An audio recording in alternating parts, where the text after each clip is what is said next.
Bueno, voy a empezar un nuevo video que tiene que ver con lo que es sueño y electroencefalograma. Ayer tuve clase y hoy, bueno, estoy intentando hacer como un pequeño repaso y ver lo que no leí.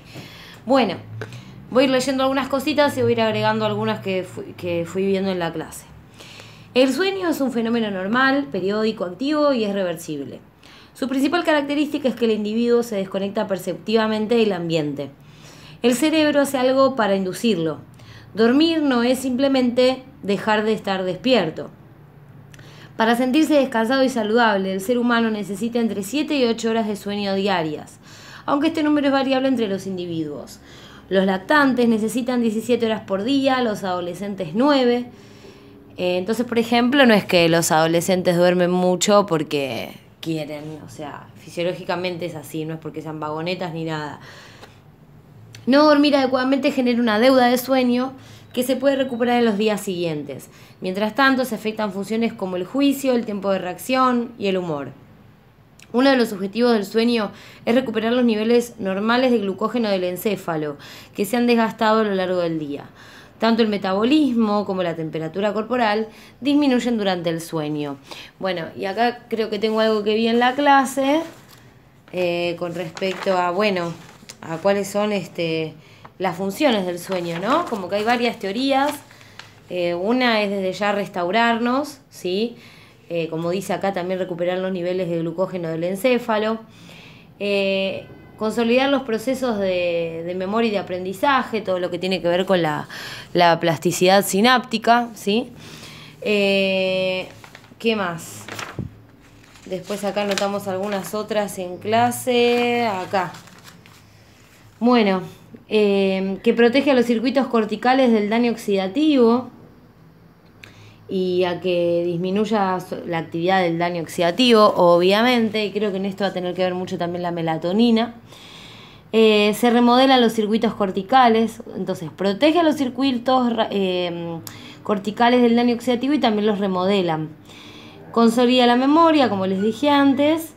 El REM tiene que ver con lo que es el sueño, el REM es el aprendizaje procesal, el no declarativo, y el lento tiene que ver con la memoria declarativa. No lo vimos todavía, pero bueno. Bueno, en el sueño lento también hay una recuperación, o sea, en el no REM hay una recuperación anabólica, ¿sí? Es el momento donde más se libera hormona de crecimiento. Aproximadamente el 80% de hormona de crecimiento se secreta en este estadio. En este sueño se favorece la absorción de aminoácidos por los tejidos, aumenta la síntesis proteica y de eritroproyetina. Entonces, bueno, esto también es importante no razonarlo. Imagínense un adolescente que duerme mal en su etapa que está anabolizando, que está formando, está madurando, digamos, todos sus órganos y demás. Imagínense si no duerme bien. Entonces, bueno, es importante llegar a estos momentos de sueño profundo, de sueño lento. También, obviamente, por ejemplo, no sé, más allá de todo, las personas que, por ejemplo, entrenan porque quieren ganar masa muscular, dicen no crezco, no puedo ponerme grandote o lo que sea. Y bueno, esa es la parte que siempre también se dice, que el descanso es fundamental, ¿no? Para regenerar todas estas cosas. Entonces, vamos a seguir. ¿Dónde me había quedado? Bueno, el sueño, a su vez, también sigue un patrón que es un patrón circadiano. Significa que la palabra circa significa alrededor y diano, día. El principal factor regulador de este ritmo, es el ciclo luz-oscuridad. Entonces, acá tengo el apunte de la clase. Dice que podemos diferenciar, ¿sí? Acá lo muestro cuál es, yo lo voy a leer. Que podemos diferenciar en ritmos, los ritmos biológicos se pueden dividir según su frecuencia en ritmos ultradianos, ritmos circadianos, infradianos y circanuales. Un ritmo ultradiano es aquel que tiene una alta frecuencia, ¿sí? O sea que en realidad es mayor a 24 horas, digamos. Sí, tiene una alta frecuencia. Un electroencefalograma, un electrocardiograma, la respiración, las secreciones hormonales que son pulsátiles, las fases del sueño. Después tenemos los ritmos circadianos, que la frecuencia media dura más o menos 20 horas, entre 20 y 28, que son el sueño-vigilia, reposo-actividad, componentes de la sangre y orina, los procesos metabólicos, la secreción hormonal. Y después tenemos ritmos infradianos, que son de muy baja frecuencia, que el tiempo obviamente es mucho mayor, a 28 horas. Entonces tenemos que los ultradianos son menores a 20 horas, los circadianos entre 20 y 28, los infradianos mayores a 28. Como por ejemplo el ciclo menstrual, que obviamente nada, y la ovulación es una vez al mes, así que... Y los ritmos circanuales o estacionales, el cual es duran, por ejemplo, en ciclos de 365 días, por ejemplo, la reproducción o la hibernación. Bueno, entonces acuérdense que, por ejemplo, el ciclo pulsátil de alguna hormona, como puede ser, no sé, el cortisol, ¿sí? Por ejemplo, vamos a hablar de que es un ritmo ultradiano.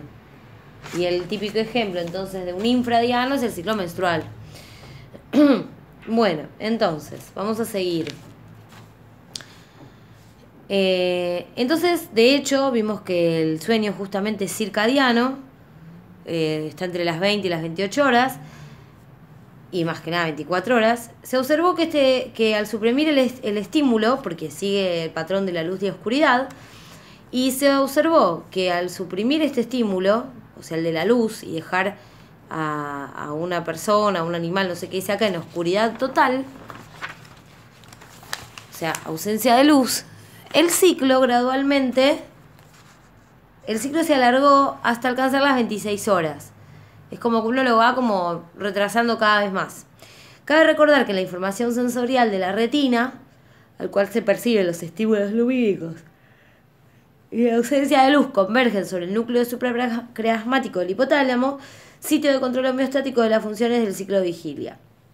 Acá el apunte pasa directamente a electroencefalograma. Yo quería hacer una pequeña mención, algo que estuve leyendo, de bueno, lo que es sueño. No sé si se ve acá, pero bueno, la idea es esto, que ¿qué es lo que nos tenemos que acordar? Principalmente, bueno, que el núcleo supraquiasmático va a ser el principal sitio de control, ¿sí? Del ciclo sueño-vigilia. Es como el centro del sueño, ¿sí? Entonces es como, y decimos también que es el marcapasos endógeno, es como el reloj que tiene nuestro cuerpo a nivel sueño-vigilia, irnos a dormir o despertarnos. El marcapaso va a ser el núcleo supraquiasmático del hipotálamo. Entonces van a haber nervios que van a llegar al núcleo supraquiasmático por el tracto retinotalámico, y depende si haya luz o si hay oscuridad, la glándula pineal va a secretar o no melatonina.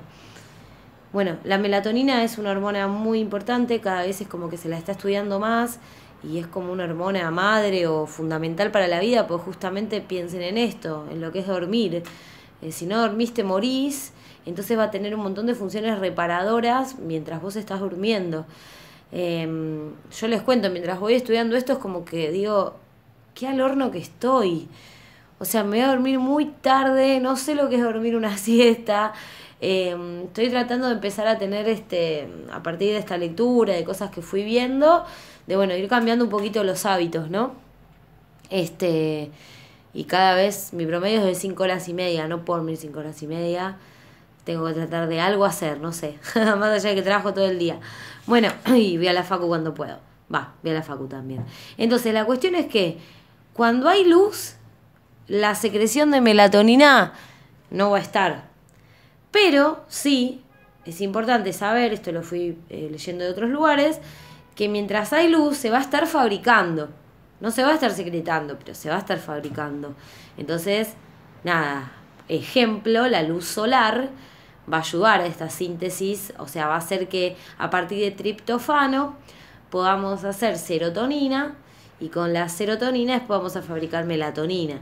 Entonces, si no te expones al sol, tampoco está bueno, hay que exponerse un poco, ¿sí? Bueno, entonces, y otras cosas, por ejemplo, para fabricar melatonina, de los alimentos que más te aportan, a mí me encanta ir viendo el tema de la nutrición, son por ejemplo las frutas secas, las bayas de goji, semillas de zapallo, tostadas, cereales integrales, pero más que nada nueces, almendras, avellanas tienen mucho triptofano, entonces es un alimento a incorporar, ¿no? Y cuando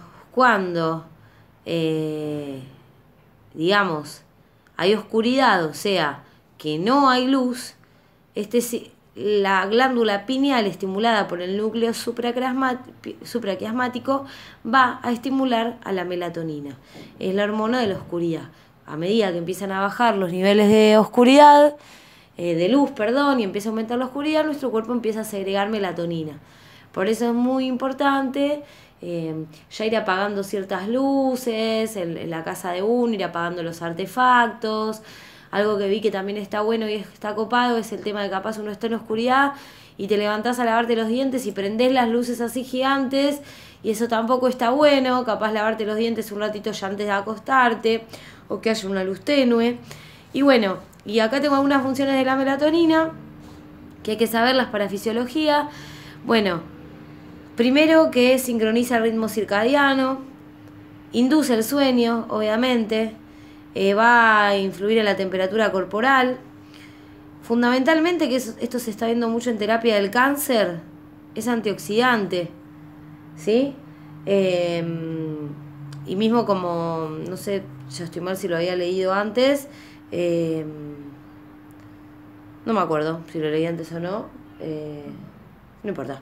Bueno, pero la cuestión es que va a influir en todo este tema de generación de radicales. Sí, lo leí en el tema del sueño.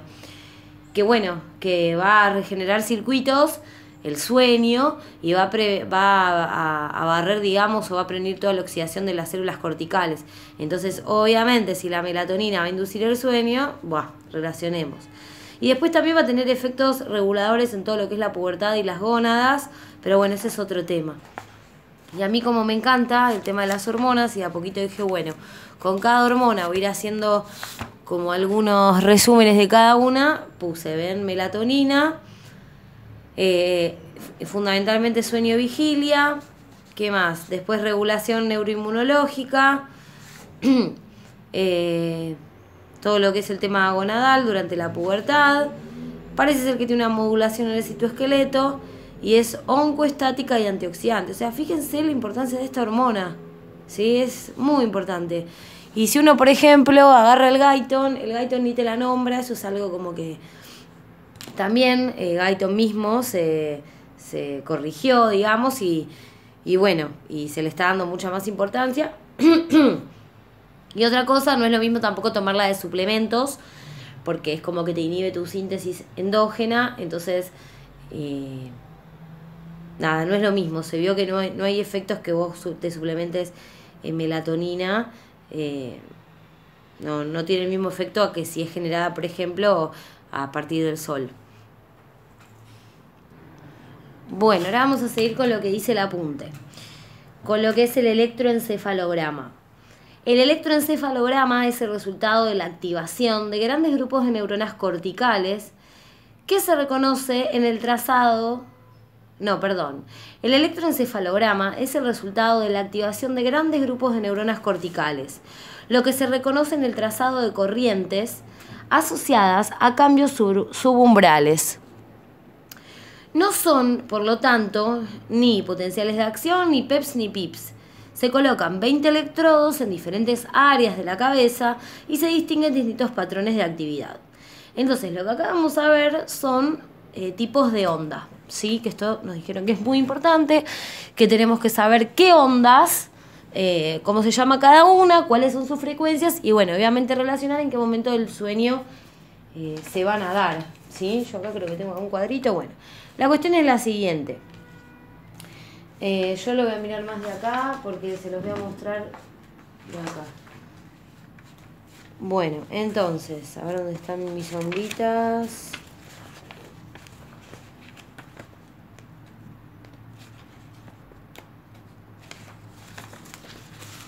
Acá. Bueno, vamos a verlas según las frecuencias. Acá arranca desde las ondas muy lentas. ¿Qué significa? Van desde 0,1 a 1 Hz.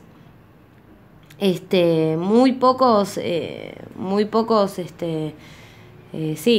frecuencia por unidad de tiempo, ¿sí? Bueno. Y dice que la persistencia temporal es alta y organiza los ritmos de sueño.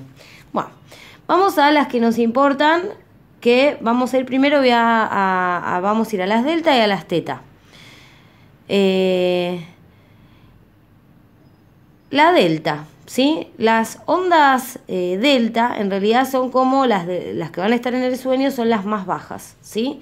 Van entre 1 a 4 Hz, la localización es global, la persistencia es alta y tiene que ver con el sueño lento, ¿sí? También en el coma. O sea que cuando nosotros alcanzamos un sueño profundo, un sueño no REM en su estadio 4, vamos a tener este tipo de ondas beta. Sí, que como dijimos, ondas delta, que como dijimos va de 0,5 a 3 Hz o 4, ¿sí? Son de muy baja frecuencia. Después, tenemos otro tipo de onda que es la tita, no sé cómo se le dice, la verdad no sé cómo se le llama esta letra griega, que va entre 4 y 8, o sea, tiene un poquito más de frecuencia que la delta, que es la más lenta, digamos. Bien, son como intermedias, y lo que hay que acordarnos es esto, que está entre 4 y 8. Y es así, ¿ven? Esta es la delta y esta es la theta. Y tiene que ver con el sueño ligero. Entonces estas, ya lo voy a anotar acá, son de sueño profundo.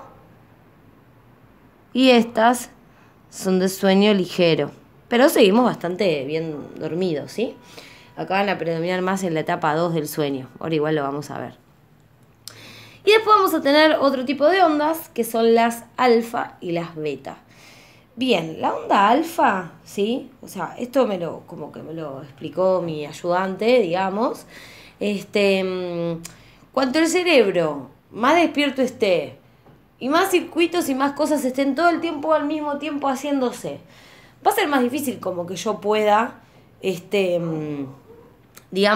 ver captar, digamos, la actividad neuronal específica dirigida hacia algo. Entonces van a ser como ondas más difusas. Bueno, lo que les decía, busqué el dibujito.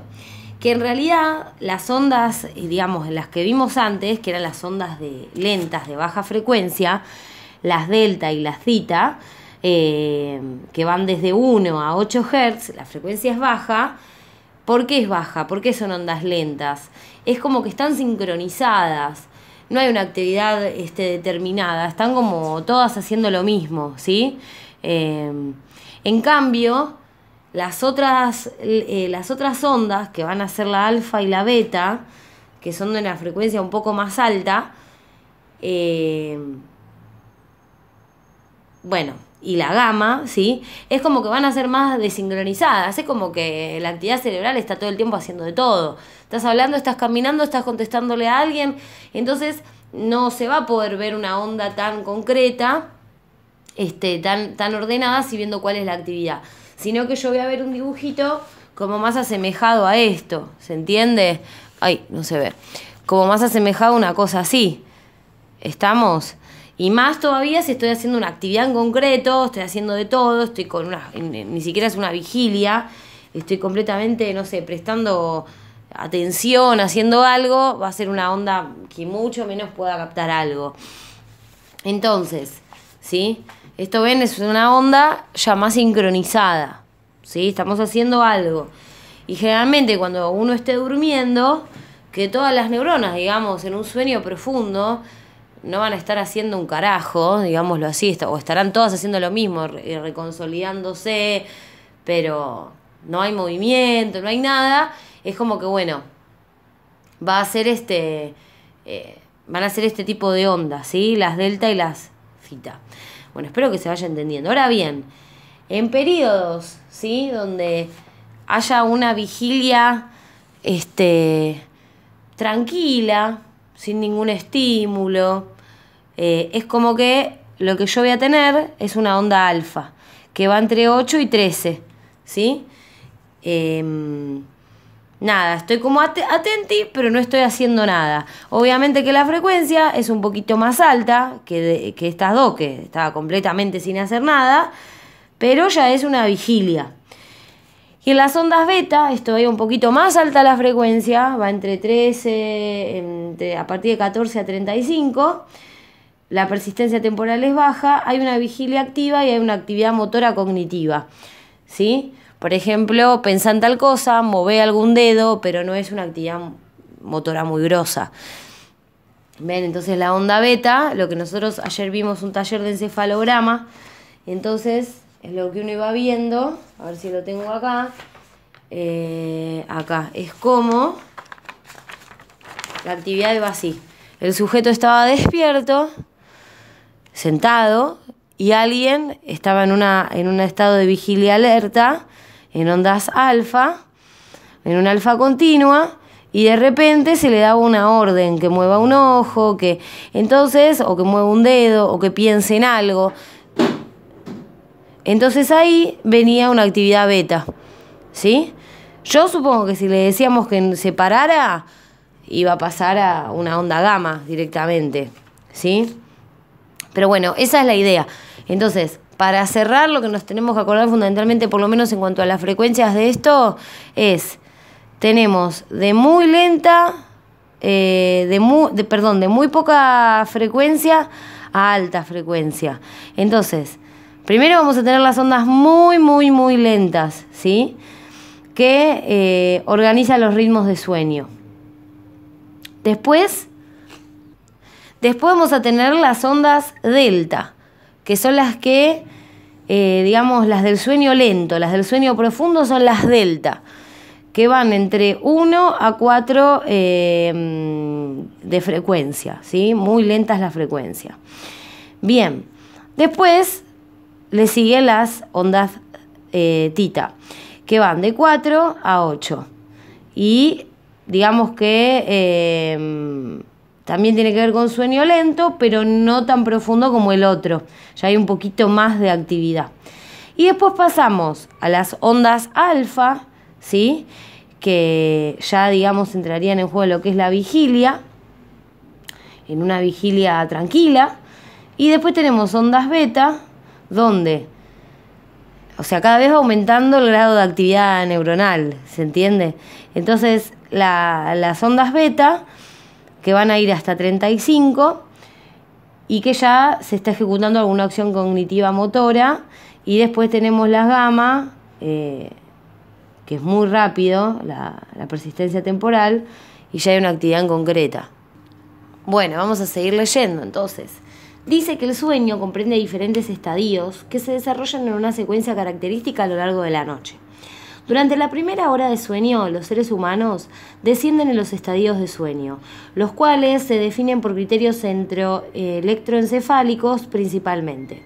A medida que el sueño se hace más profundo, el patrón electroencefalográfico se va haciendo más lento con respecto a la vigilia.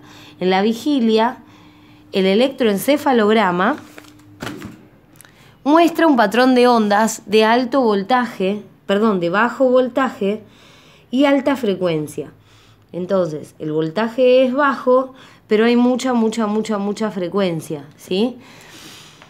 Además, entonces sería, como les decía antes, una onda que tiene alta frecuencia y bajo voltaje, ¿sí?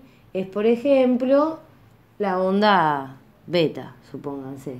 Ahí, ¿sí? Como una cosa medio ahí, tucu. Bueno, entonces, además, durante la vigilia, el patrón de descargas de distintas cortezas es diferente. Digamos que cada corteza procesa la información que le corresponde. La visual, lo que ve. La auditiva, lo que oye. La motora, los movimientos que va a ejecutar. O desincronizado. Entonces, en la vigilia, entonces hay ondas de bajo voltaje y de alta frecuencia, y aparte todo está desincronizado. ¿Estamos?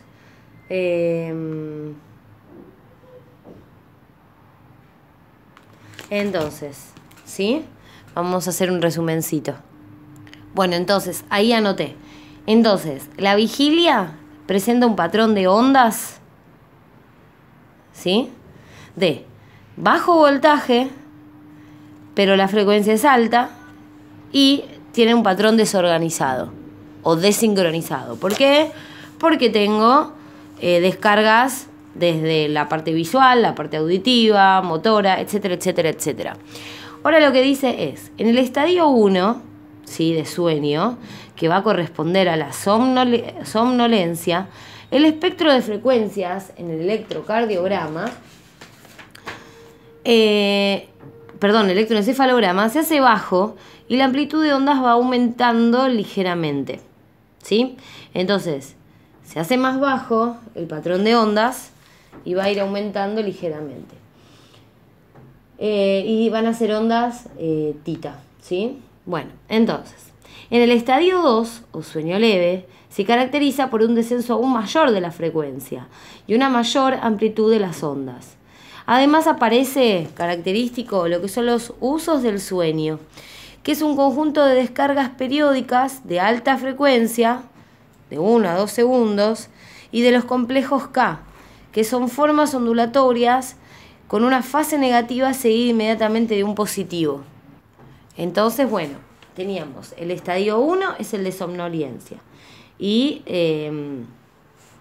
va bajando de a poquito la frecuencia, pero aumentando la amplitud, ¿sí? Bueno, espera un segundito. Bien, entonces en el estadio 2 va descendiendo aún mayor más la frecuencia y hay una mayor amplitud de las ondas y aparecen en el estadio 2 los usos del sueño. Los usos del sueño eran complejos entonces, de descargas periódicas de entre 1 y 2 segundos y que tienen complejos K, que son formas ondulatorias con una fase negativa seguida inmediatamente de un componente positivo.